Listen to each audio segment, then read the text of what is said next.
వీరేశమన్న లొంగిపోయినప్పుడు గానీ, అంటే వచ్చేసినప్పుడు అరెస్ట్ అయ్యి వచ్చినాక ఆ!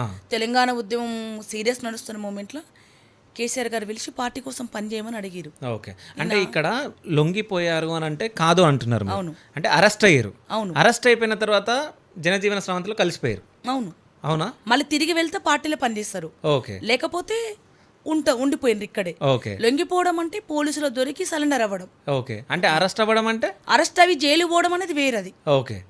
జైలుకు పోకుంటుంటే లొంగుబాటు, ఓకే. జైలుకు పోతే లొంగుబాటు కాదు. అది ఇప్పుడు జైలుకు వచ్చిన తర్వాత మళ్ళీ పోవాలనుకుంటే పోవచ్చు. ఇప్పుడు పోమిగా మేము ఎమ్మెల్యేలు భయ్యా. ఇప్పుడు నేను క్వశ్చన్ అడిగిన అంతే, ఇప్పుడు పోతారా అని. మీ క్వశ్చన్లో నా ఆన్సర్ అదే. మేము ఇప్పుడు ఎమ్మెల్యేలం. ఓకే. సో ఎమ్మెల్యేలు అయ్యారు కాబట్టి పోనవసరం లేదు. ఎమ్మెల్యేలు అయినాం కాబట్టి పోనవసరం లేదు. మ్మ్. ప్రజలకు మాకు చేతనైనంత వరకు 2 సార్లు ఎమ్మెల్యే వీరేశం గారు. మ్మ్. ప్రజలకు మాకు ఏం చేతనవుతుంది, మా చేతులు ఏముంది, మేము వాళ్ళకి ఏమి ఇవ్వగలుగుతాం, ఇంకా మా దగ్గర లేకపోతే ఎవరి దగ్గర అడుక్కొచ్చి మేము ఇవ్వగలుగుతాం. మ్మ్. ఎవరి దగ్గర అయినా అడుక్కొచ్చి అంటే ఇవ్వగలుగుతాం. ఒకవేళ అరెస్ట్ అయిపోయిన తర్వాత జైలుకు వచ్చిన తర్వాత ఒకవేళ బీఆర్ఎస్ పార్టీ వాళ్ళు అంటే కేసీఆర్ గారు పిలవకుంటే అప్పుడు ఆలోచిస్తుండనేమో. లేదు ఉన్నాం ఇంటి దగ్గర ఆలోచిస్తుండే, వెళ్ళిపోతుండే. ఓకే. ఆలోచిస్తుండే వెళ్ళిపోతుండే. వీరేశం వెళ్ళిపోతుండే. అప్పుడు టీఆర్ఎస్ ఇప్పుడు బీఆర్ఎస్. సో కేసీఆర్ గారు పిలవడం తోటి వెళ్ళడం జరిగింది. బట్ ఆ పార్టీ నుంచి బయటికి మళ్ళీ రావడం జరిగింది. ఎందుకు వచ్చేసారు? పిలిచినప్పుడు ఎందుకు పోయారు, మళ్ళీ బయటికి ఎందుకు వచ్చారు? కేసీఆర్ గారు పిలిచినప్పుడే వీరేశం గారు చెప్పిండ్రు. మ్మ్. ఇది ఆయన ఇంటర్వ్యూ అవుతుంది భయ్యా.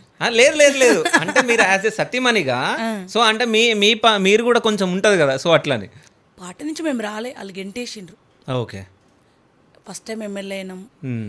పోయినప్పుడే చెప్పినాం, మేము తెల్ల పేపర్లో మమ్మల్ని ఎట్లా యూజ్ చేసుకుంటే ఎమ్మెల్యే కాదుగా, వార్డు మెంబర్ కూడా లేదు, నాకు ఓటకు వచ్చింది కూడా నేను ఓటు వేయలేదు ఇంతవరకు. అప్పటి వరకు మ్మ్. ఎక్కడ కూడా అవసరం కూడా రాలే. ఒకసారి ఎమ్మెల్యే చేసిరు, ఆర్ట్ఫుల్గా చూసుకున్నారు, చాలా ప్రేమగా చూసుకున్నారు. సెకండ్ టైము నకరికల్లు టికెట్ ఇచ్చిన తర్వాత బహిరంగ సభలో కేసీఆర్ గారు ఎప్పుడైతే మీరు వీరేశంను ఎమ్మెల్యేని చేస్తే పెద్ద పదవిలో చూస్తారు వీరేశం అని ఎప్పుడైతే కేసీఆర్ గారు చెప్పిండ్రో మ్మ్. అప్పుడే గట్టిగా ఓడగొడుతందుకు వాళ్ళ సాయశక్తుల వాళ్ళ కాన్స్టిట్యున్సీ కంటే మా కాన్స్టిట్యున్సీ మీద ఎక్కువ ప్రెజర్ పెట్టుకొని ఎక్కువ ఖర్చు చేసి వీరేశంను ఓడగొట్టేసారు. సొంత మా కుటుంబ సభ్యులే, మా వాళ్ళు, అప్పుడు మా వాళ్ళు, ఇప్పుడు కాదు, అప్పుడు మా వాళ్ళు ఓకే. వీరేశంను ఓడగొట్టేసిండ్రు. సో అంటే పేరు తెలుసుకోవచ్చా? నేను కూడా చెప్పదలుచుకోవాలి. మీరు నల్గొండకు సంబంధించిన వాళ్ళ? నల్గొండ సంబంధించిన మీరు తెలుసుకోవాలనున్నా నేను చెప్పాను, అందరు తెలుసు. ఇప్పుడు ప్రెసెంట్ ఎమ్మెల్యేగా ఉన్నారు కదా. ఉన్నారు. ఓకే.